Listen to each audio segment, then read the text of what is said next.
Come Quiz, it's taking too long to launch the fucking interview. Now wait till I gotta do another one now, which is epic and gone SKYRAL. That's more than viral. It's IRAL. Why not took so long like I'm doing a documentary? Although it's gonna be similar. Only truth it's gonna be a shorter one.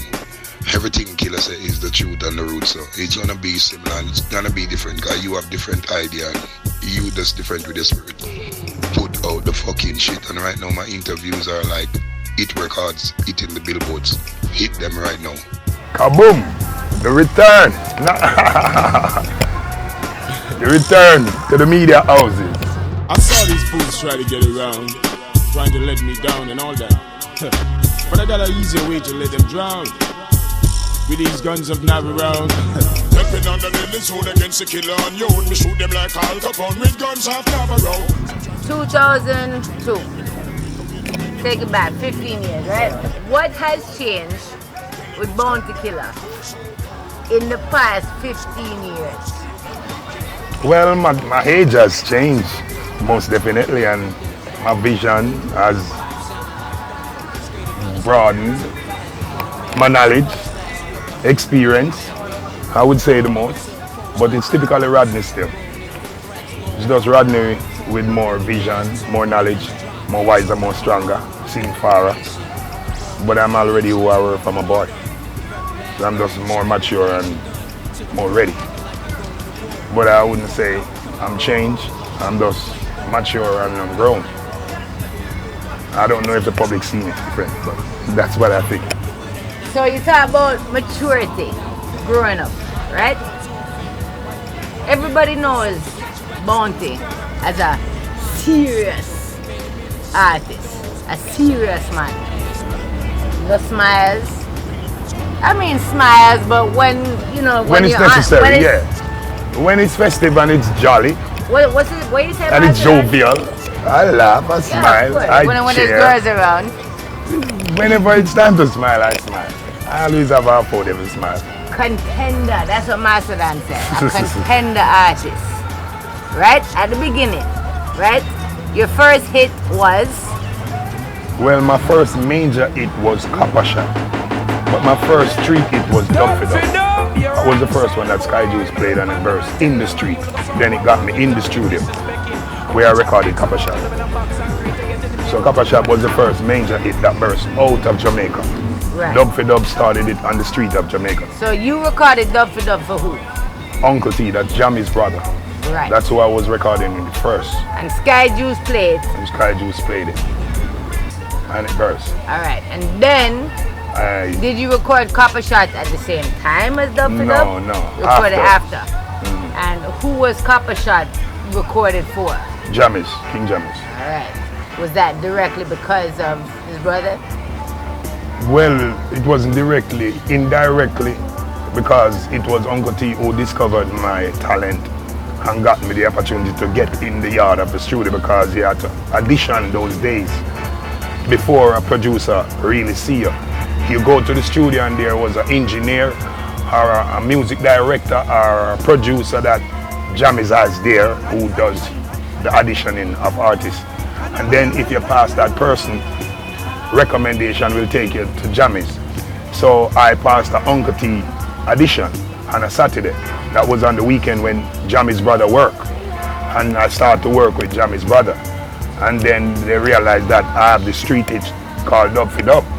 So the engineers from Jammy's now start to give me a little ear and a little attention, and that's where I get the opportunity to jump on a Jammy's rhythm. I never met Jammy's at the time.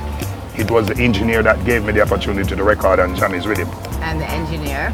Was Prento, Andrew Prendergast. That's the person who gave me the opportunity. And then Jammy's discover. And how old were you? Like about 21 or 22, I think. Well, this one called Down in the Ghetto. None other than the mighty Bounty Killa says. Well, I'm from Riverton City, but I was living in Seaview. I moved to Seaview Garden at the time. So I originally grew up in Colorado and Riverton, and I moved to Seaview in the early 80s. And then early 90s, I reached Jammy's. So when you reached Jammy's now to do Copper Shot, did you know the enormity of this? No, I never knew. I just believed, but I never knew. But you know, belief kills and beliefs cure. That's what people say, and tell you have to dream it and believe it, then you achieve it. So I had a dream, I believe and I think it could do what it did.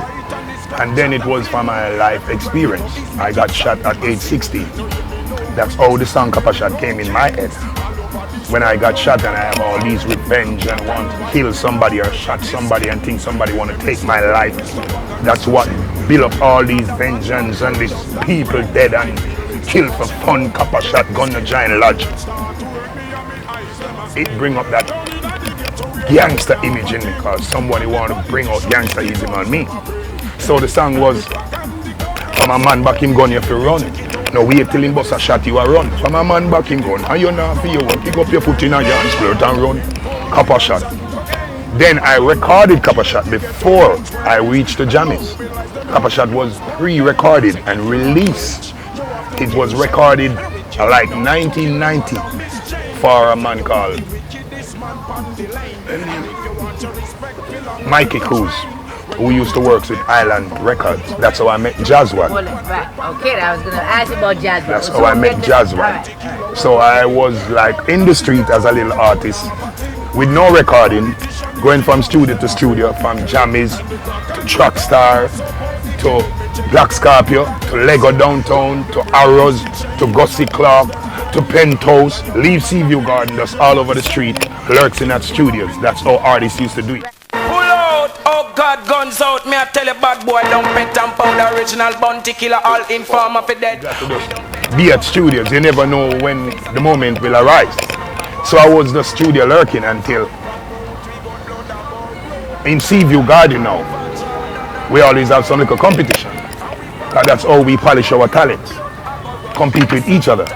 So I was competing with a guy called Goldust, and he got the better hand of me. He won the clash. And then everybody laughed. We all teenagers at the time. So he won the clash. And then everybody laughed and said, oh, you know, you lost the clash. But you don't lose anything, but you lost the competition. So it was Boom Dynamite. At the time, Boom Dynamite was a little budding area star, had recording, playing on the radio, playing out the road in Seaview. No big recording, but song that buzzing. It was Dynamite who encouraged me to come to the studio. So it was Dynamite and General B and Nitty Kutchi and Major Wani, General Bonzi. They are the community star that we looking up to, want to be like that, wants the community to praise you. Right. So Goldust and you, me and Goldust SKYRAL, everybody laugh after me, say Goldust have the better of me. And then Dynamite said, yo, waste of time, better compete against each other. You should try to go to the studio and make a hit. And then I never even know that I'm studio ready, but it's Dynamite who is a real artist who going to studio and recording, and if he said that you're ready, it seems like you're ready. I never know if it's true, but I just know that Dynamite is budding and he said it, so run along with it. So I decided to go to the studio, and I started to go to the studio and till they told me about Uncle T not rehearsal, audition on a Saturday. Because I used to do from Monday to Friday and leave, not getting a chance at a Jammies audition.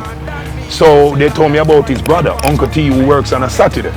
And then Uncle T is not such a big producer, so most people is not. So entries are excited to go vice for him because he's not Jammies. Everybody wants a vice on the blue label. So on a Saturday, the audition is not that hectic. So that's how I got the opportunity to get heard when I went on a Saturday. And I got the opportunity to record, but when I recorded first, the engineer was saying he don't like that song because I record a song named Wash Me Go Now, rinse it now your blood, I sink me knife in I'm hot until it touch mud. And the engineer said, no, Uncle T not gonna like those type of songs. He want a more reality or social commentary. And I said, okay. So I voiced a different song. But when Uncle T come the Saturday evening and hear the song, Wash Me Gonna Rinse My Blood, Uncle T said, what you have to about? And well, I'm gonna say, a big tune you. So Uncle T liked the song. Yeah. So that's when I end up recording dub for dub and a song called Dipping and one called Model. And another song now, anti-gun song say, I chew the gun in, A long time it fi done, cause if you love your life, my friend, you woulda put down the gun, had the gun, you know. Make so much man skin get burnt, had the gun, you know. Make your dead jailhouse lay down. So the engineers, they like that one. But Uncle T liked the gun one more. So Uncle T said I should voice anything. So I voiced 4 songs the evening. And from that now, Uncle T take me under his wing and have me as his little artist. And I'm recording with Uncle T, and that's how I got the opportunity after Sky Juice played the dub for dub to record for Jammies. And then I started to record with Jammies, and then John came on board. Why them gyal look like some Benz and some Lexus and some Beenie and the Jeep with them car? The gyal them say them need a good plumber. Out of autumn, winter, spring or summer. Now them house him. Well, this are the big bad bounty killer, and them should know. Yalamas. Well. Gyal them have the face and them have the figure. Remind me of the Benz and the Lexus and Well, as I said no, first when I met Mikey Coos, that's how I met Jazwa. That was like in 1990. We heard about this producer recording people from foreign, recording young artists, and we went there. And Mikey Coos had Jazwa playing the rhythm, and Jazwa played the gigi. At the time it was Mama, you murderer ball, it was gigi rhythm taking over the place. So I told Jazwa we want the gigi rhythm. So I voiced Copper Shop and the gigi. And then Mikey Coos took it to London, because that's where he's from, and then he remakes the song. He no remake the song, he remixed the song. Right after Gigi came Bam Bam. Murder She Wrote. Chakadimo Sampliers take over the whole of Europe, whole of England. So he's thinking about the international Bam Bam vibes and change Copper Shot beat from Gigi. And Copper Shot matches the Gigi more, because the Gigi is a more hardcore rhythm and Copper Shot's a hardcore song. The Bam Bam is a more international, nice. So he changed the hardcore Gigi to Bam Bam because Bam Bam was hot at the moment, but Copper Shot does never match the Bam Bam rhythm. So it never worked. So I voiced that it, but it never hit because he messed with it. He go put it on Bam Bam rhythm, and Bam Bam is not a hardcore rhythm. It's a nice, more pop style rhythm. So that came out right after the Gigi, the Mama, and then he thought that this is the big thing, let's put the song on that rhythm, but the song never matched. So the song never worked. So that song gone to the waste. Anyway, I reached the Jammies now, and then they played the general rhythm, and I don't know what the hell to say on this rhythm, because I never even like slow rhythm. The rhythm named General. The rhythm named the General, Whose rhythm was it? Jammies rhythm. Jammies rhythm. Yeah, right. Jazwa played the General, and everybody used Jazwa to play rhythm because he's good, he's vibrant, and he's very brilliant. So we voiced. No, when they played General, I don't know what to say on it because I never even liked slow rhythm at the time, because I think that the rhythm has to have vibes. I never know about groove, so you can slow and still full of vibes. So when they played the General, I was thinking, how can I hear that rhythm this song? Jazwa said, no man, this is the thing that run in the place called Bourgeois. Me want know how Master God roll. Hear them time the General rhythm taking off. So when they play the General, I don't know what to say. Then one man said, you should remake the punchline of Copper Shop. So instead I said, I'm a man back in gun, you feel run. I change it and say, I'm me pop out, me gun do da go run. Like a river Jordan a come down. From me pop out, me gun will leap up, blood a go run. X amount of people like Bamboo done. When me say, Copper Shop, remember me. And the engineer go berserk, and we recorded the song, and then when King come and hear the song, he said he don't really feel in the gun song thing. What? Again, yeah, because tell you what, at the time now, I idolized the Ninja Man and Mad Cobra and Shabba Rankin and those people, so I was into the gangster thing, and I just got shot and I'm feeling vengeance. That's all in that part. So I got a lot of gun talk, so Jammies was worried because at the time, in 1990, the radio just started censored. Right. Because back in the days, everything played on the radio. Ninja Man, dead blood clot, is a dead bumbo clot. When I came in music, everything used to play. There wasn't no censorship. No censorship. So I think I could say anything. And then right as I started to record, censorship came. Yeah. So producers started to clamp down on certain type of lyrics and trying to clean it up. So Jamie said I should voice a positive song, and I have no problem. The King said the voice a positive, me ready. I never got the opportunity. The engineer never gave me the chance to go back. Who the fuck is you? I recorded you already. I put some other people. Yeah. So they never gave me the opportunity. The King wanted me to do all the song, but the engineer don't care about me. And the guy that viced me already, Prento, he was not the one. It was Fat Man this time. And Fat Man is a man who full of hatred and Fat Man not who love youths. Fat Man deal with man away, brethren. It's like Jammies. That's an engineer that work at Jammies. He's my friend, but he knows the truth. At the time he wasn't showing us no love, but we grow to love him because he still help us along the way. But that's how we felt at the time. Yeah, so I never get the chance to record again. So the rhythm seems like it missed me because I never thought Jammies would pick up my song. General. So the general rhythm came out. And they have calling out, you can reach me by trainway. Goody goody. The Galaxy is goody goody. So that was Jammies hit and the general. So that came out and they never put out my song. So it was Johnny Wonder who works for Jammies. Yeah, he's one of Jammies' producer who works with Jammies. So he was the one who saw the song on a dot. Either he heard it on a dot and Miss Goody Goody was running away. A dot tape, that little tape called a dot. Yeah, he saw it on a dot tape. And he decided to put it on the flip side, because them time they have 12-inch, the second size record. So he put it on a 12-inch, on the flip side of Miss Goody Goody. And since Miss Goody Goody was the big song, everybody bought it. And then now they want to know which other song is this on the next side. So they just play it for listening sake. And when they play that shit, oh, copper shot. Yo, let me hear this again. So everybody in New York went to VP, purchased Miss Goody Goody, have Copper Shot on the flip side, started to play it. Yeah. And Copper Shot took off in Brooklyn.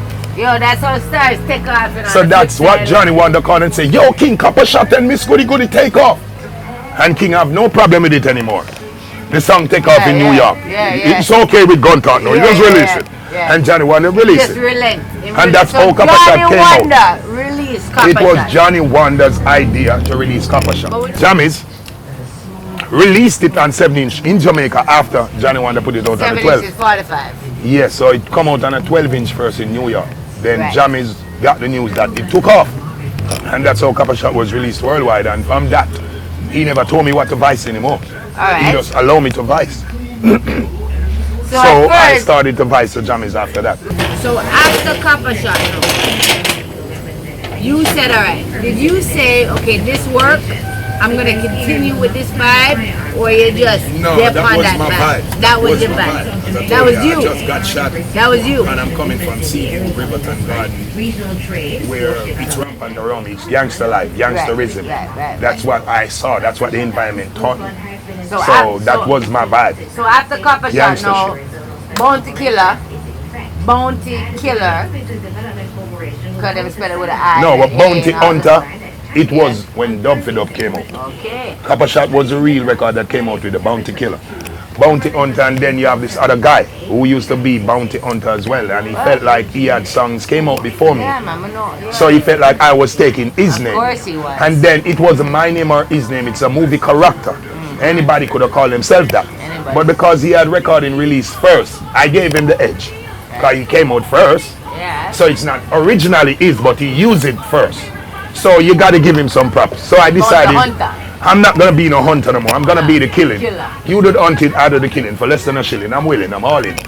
So that's how the Bounty Killer came up. Did you have anybody managing you at the time?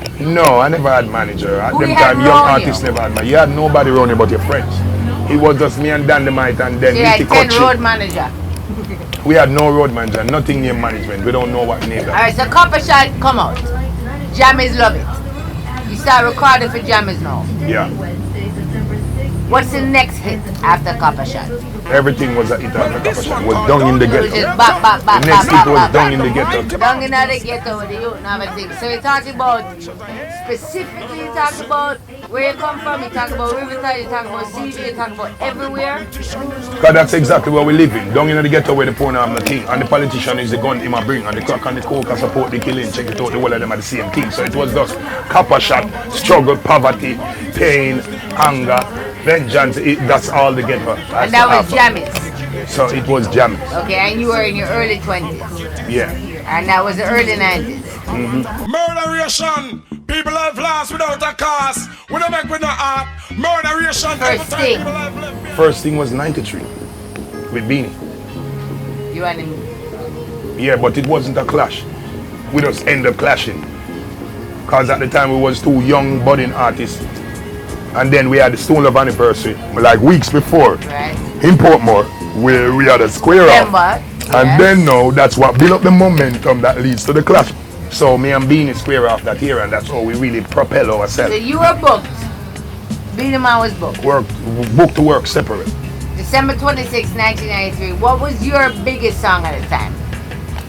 All of my songs was big. All of them. But Copper Shot was the biggest one at the time, because Copper Shot is the one that started it all.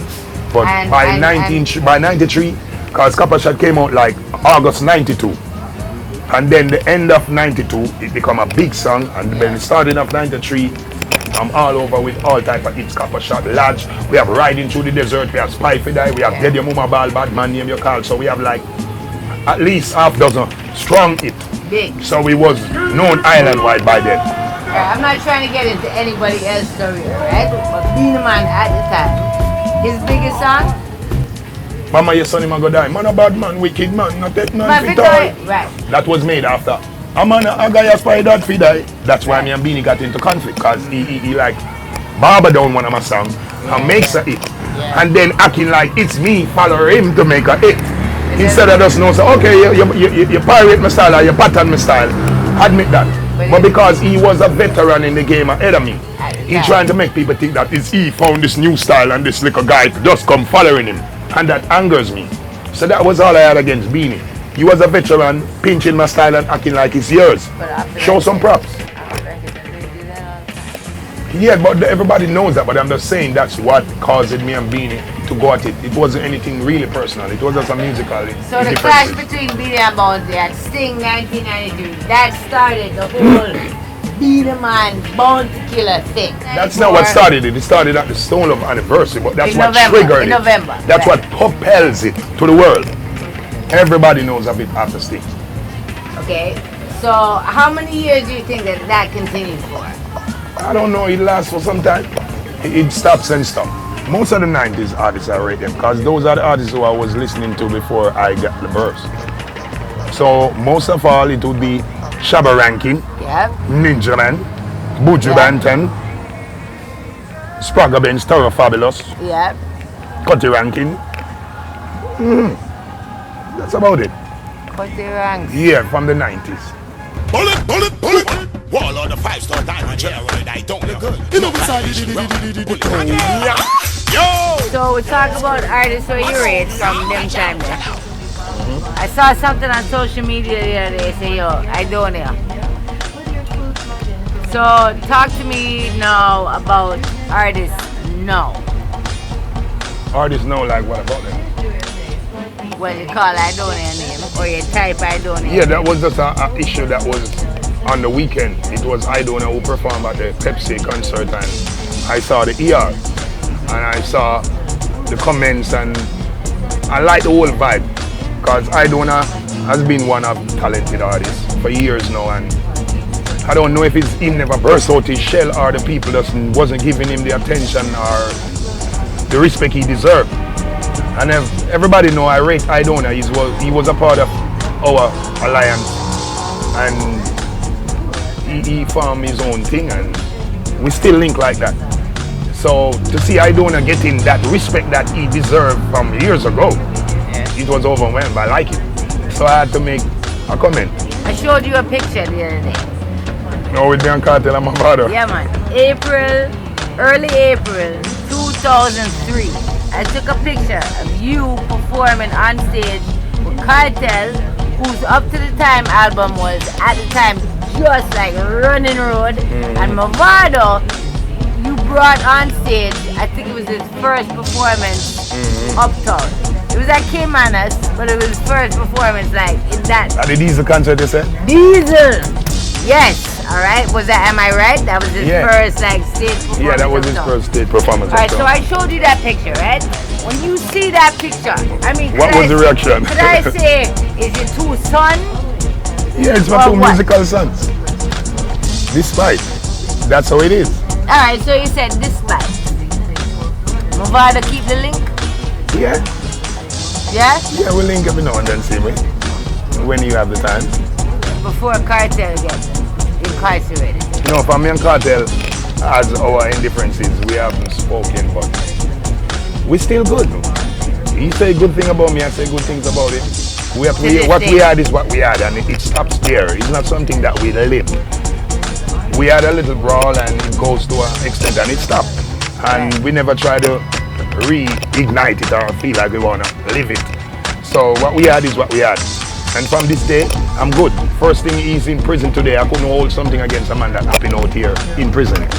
Right. So my blessing goes to Kartel, and I wish him all the best, and I wouldn't mind him got free. Yeah. Because Kartel in prison is not worth more to me than Kartel on the street.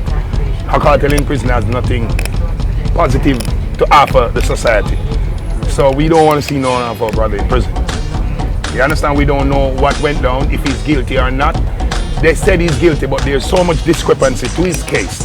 So I can conclude that yes. You understand? The law and the courts said he's guilty. But to my knowledge, things that transpire can be questioned. So I think he should get a retrial to kill all the questions and the little delinquency that his case had. So we wish Kartel all the best, and he's still my son, although he's a restrained one. And they could never ever say anything to say otherwise, right? No. They owe you that, right? Yeah, they owed me that. They owe you that. Yeah. But they all love me despite they are artists and they have to hold their character and they have to look a certain way to the public. So maybe they will speak certain way to the public. But I know if they sitting right here next to me and you, it's gonna be all love. And Busy? Oh God. Busy is one of the most loyal kids I've ever helped. Alright? Yeah. He's not the only, but he's the most. Bling Dog and Busy, they are the two most loyal persons. And you could show Elephant Man right in that. It might not look so in the public. But Elephant Man, Busy Signal, Bling Dog, those three friends, they're always there. Cross, gladiator, battlefield, generally speaking, could never war them forsaken.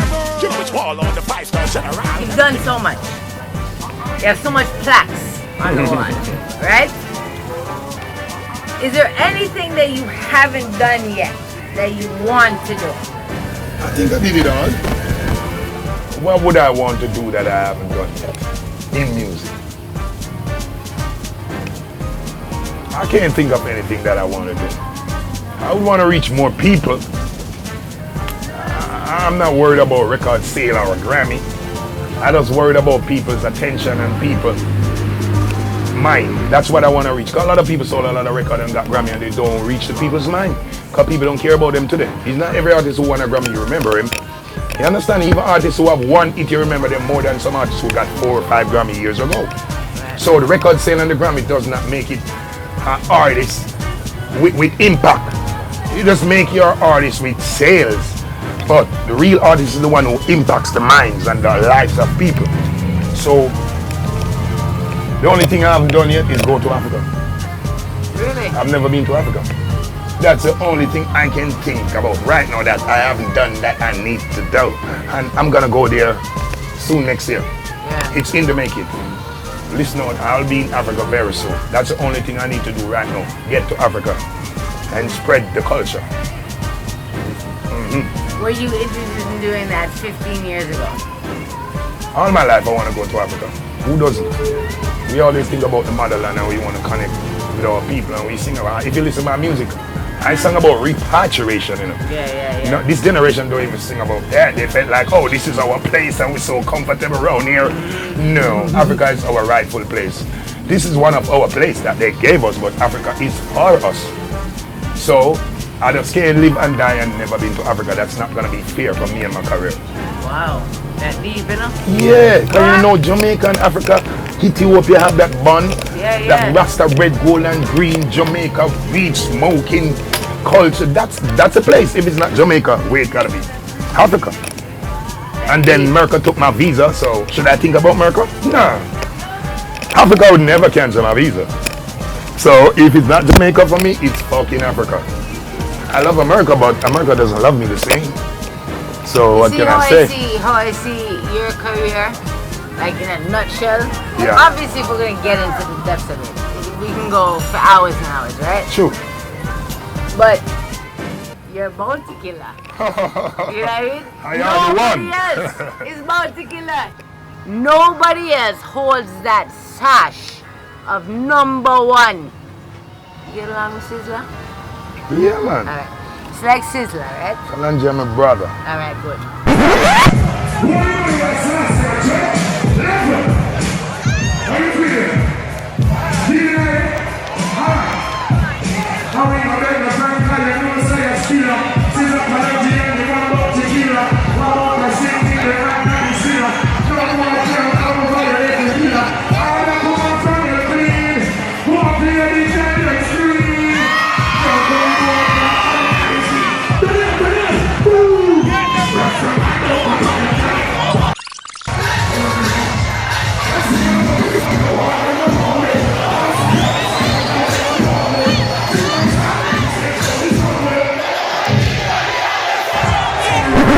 The real warrior, man. African.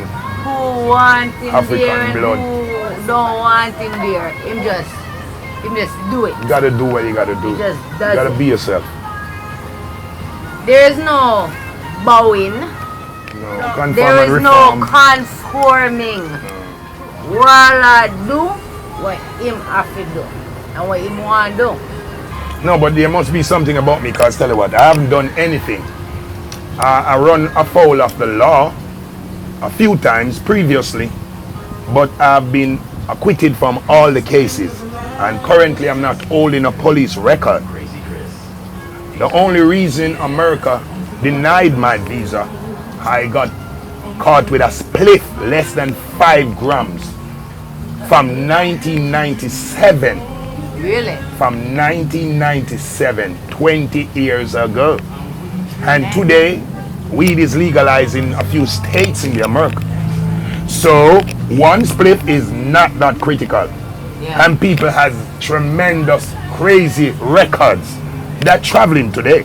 Yeah. So I know it's not my one spliff, it's something about me. Something about you, of And I course. like it. But of I'm course, but different. that's it. You're I'm unique. I'm Yeah. not those. You know, let me tell you. You see Sizzler? So I'm cool. Sizzler underground artist. You know? Yeah, I'm See, an you- underground artist. You're underground, but you still have that Underground commercial international. value. You still have that commercial value. No, I'm the only underground international artist from Underground Jamaica. international, Yeah. yo. You know I'll what? tell you what, all my hip hop collaboration, they never really make it big on the Billboard, but they're bigger than most of the songs that made it on the Billboard today. Like what?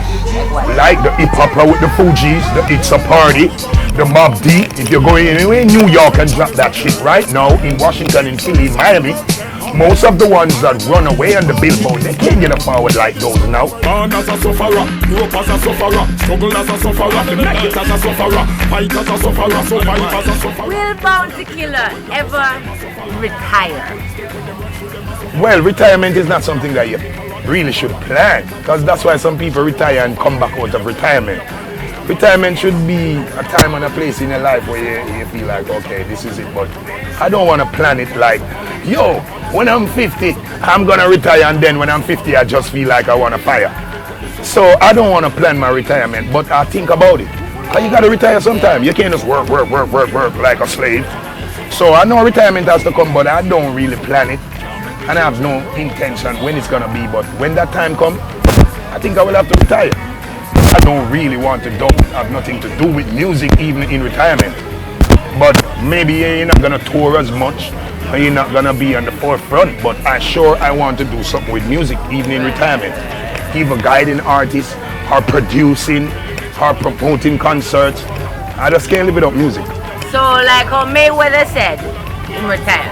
And then now Mayweather's coming out of retirement. No, but I understand somebody provokes him. Right. You understand? He never just came out like, Or is it a publicity stunt? it could be. Yeah. It makes him look better. Yeah. He come out of retirement and beat a motherfucker ass and go back. He really seemed like the baddest motherfucker on the planet. So I think that makes him look good. It makes him richer. Yeah. I like That's that. it. I like That's that. it. Well, I ain't a rising star. None of my Yo, let me get that What Dutch Bounty master. Killer on record? It's come naturally, right? It's slang. It just Kaboom. kaboom! Kaboom. I don't even know where they came from. Yeah, they just came out of your mouth and people love it and they started hashtagging it, right?